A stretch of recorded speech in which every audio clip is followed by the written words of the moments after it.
कराची के इलाके खोखरा पार्क के स्कूल में आग लगने से दो बच्चे झुलस गए। लांडी शेरपाव कॉलोनी में भी फैक्ट्री में आग लगी, जिस पर काबू पा लिया गया। कराची के इलाके मलिर खोखरा पार्क में घर में वाक़े स्कूल में आग लग गई। आतिश ज़दगी के बाइस दो बच्चे झुलस गए, जिन्हें अस्पताल मुंतकिल किया गया। फायर ब्रिगेड ने आग पर काबू पा लिया। उधर लांडी शेरपाव कॉलोनी में फोम के गोदाम में आग लगी। फायर ब्रिगेड की 3 गाड़ियों ने शोले बुझाने में हिस्सा लिया। आतिश ज़दगी के बाइस गोदाम में मौजूद सामान खाकस्तर हो गया।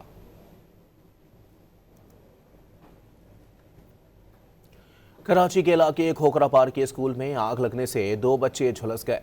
लांडी शेरपाव कॉलोनी में भी फैक्ट्री में आग लगी, जिस पर काबू पा लिया गया। कराची के इलाके मलिर खोखरा पार्क में घर में वाक़े स्कूल में आग लग गई।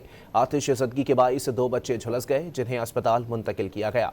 फायर ब्रिगेड ने आग पर काबू पा लिया। उधर लांडी शेरपाव कॉलोनी में फोम के गोदाम में आग लगी।